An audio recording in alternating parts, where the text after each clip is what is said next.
I have so many friends that are, like I say so many, like maybe like 5, that's a lot. Home decor 6100 please, Bobby and home decor 6100.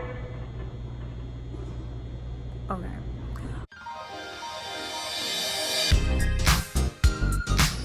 Hey guys, welcome back to my channel. I am a plant mom, if you didn't already know. I talk about my plants and I show my babies off.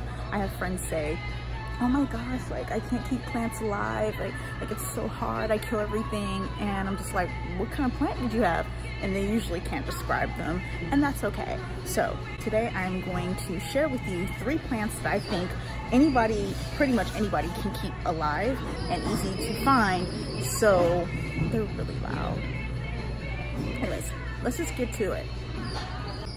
So the first plant I want to show you, since it's right here, is a pothos. And yeah, alright, this is a pothos. Super easy to keep alive. It doesn't take much to keep them alive. Now if you were to buy it, this one's only like $3 by the way. If you were to buy it and put it in another pot, you don't really want to keep it in this pot, but let's say you did, you can keep it, I don't know, this one or this size, you can keep it in a pot for, I don't know, a few months. So this one is super easy. You can repot in a pot slightly bigger, and you want to have drainage holes, but these plants are pretty durable. As long as you don't overwater them, you shouldn't have an issue. Let me turn to the light. As long as you don't overwater them, you shouldn't have an issue. Something this size, like a couple of teaspoons or tablespoons full of water, maybe once a week, depending on how dry the climate you live in is. Don't even think too hard about it. It's like super simple. These are also pothos. These are larger ones. And that's what happens. So you can buy one this size. This is about 16, 17 bucks. You don't have to hang them. They are trailing. So they do this here, which is really cool. But same thing. Now, obviously you're gonna put more water for something this size, but you don't have to tend to them too much. Just as long as the soil's not like crispy dry, you're good.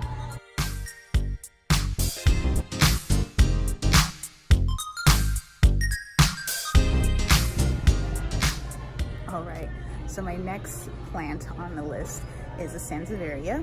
I think they're called mother-in-law's tongue, and what's the other one? I think people call them snake plant, but the proper name is Sansevieria.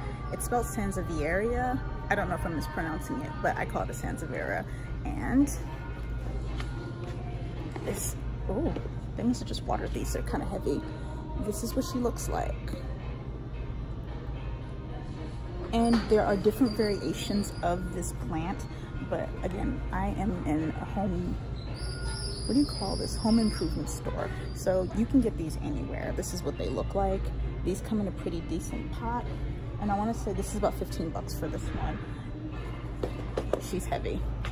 These plants, people say, oh, you can abuse them. No, you can. They will survive in a room that doesn't get a whole lot of sunlight. That's something that is important.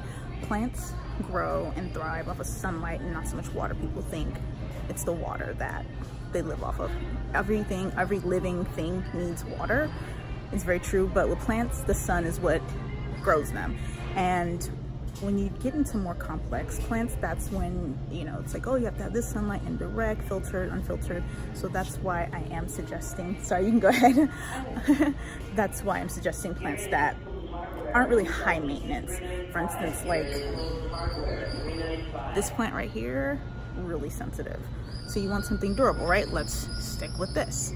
So Sansevierias, you can put them in rooms that don't have any sunlight. My Sansevierias currently sit in a room with a lot of sunlight. They don't do anything. They will stay like that for the longest. They're not gonna, I mean, I do have a couple that are like growing crazy, like random crazy, like this one. Like, where are you going, girl? Also, Sansevierias are, all these plants give off tons of clean air, clean oxygen, and Sansevierias are really good for that. So keep that in mind if you have asthma, bronchitis, or any type of allergies. Really good for that. But yeah, these, you don't have to really water them a whole lot. I probably give mine more water than recommended, and they're fine. But you can abuse them and they will survive. I've never seen a dead or dying Sansevieria, so I don't know what that looks like. That's how durable they are.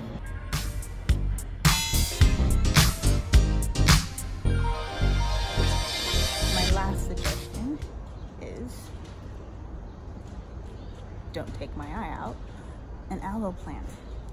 Aloe vera. Here she is. You can see it. It's not a lie. Anyway, aloe veras are really super durable. Of anything I've showed you, they're probably the most durable. If you follow my Insta stories, you know that I have 2 aloes and they are massive. One of them is super massive. The other one is getting massive. I won't repot her just because that's when my larger one got bigger and it's like way out of control. But they both started actually smaller than this one. So and I didn't give them a whole lot of attention at the time just because I think when I first got them I was still in law school, so nobody got attention. I was doing good to bathe myself. But they are very durable. They don't require a lot of water. When I say they don't, I mean like, I think the instructions say like once every like few weeks. What does it say? It's not something you have to give. It's not something you have to give a ton of attention. I mean, seriously. I do water mine. Right now I don't water them a lot, but maybe once a week on average. Right now I don't, just because I feel like I'm giving them too much water in the type of containers that the larger one sits in.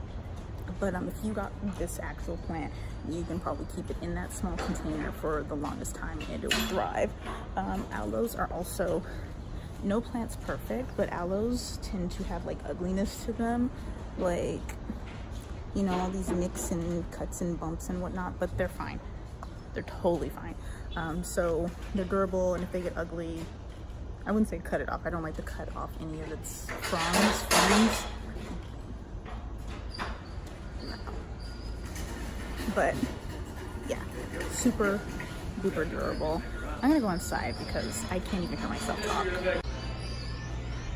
Alright, so those were my 3 suggestions. Again, that is a pothos, a sansevieria, and an aloe vera plant. And you shouldn't go wrong with those. If you kill those, I don't know what you're doing. Yeah. Also, those plants, if they do start dying on you, they're, like, again, I've never seen a sansevieria dying.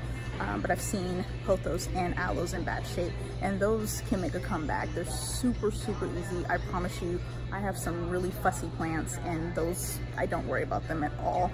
So that's it. Those are my suggestions. I encourage you to go out and try to buy one. You can always get them on the cheap. Even like the sansevierias, they do come in different variations. Something that size, you're gonna spend about 15 bucks. But you can get them cheaper, smaller ones cheaper than that. So if you're kind of worried about spending money on something that's gonna die on you, that's that. But the pothos, those are super cheap. You can get them anywhere, at a grocery store, whatever. So try those and see how it works. And if it dies, hit me up. I will help you get it back to life. And yeah, I want to thank you guys for watching this video, and don't forget to like, comment, and subscribe. And I'm gonna get out of here because this is like the weirdest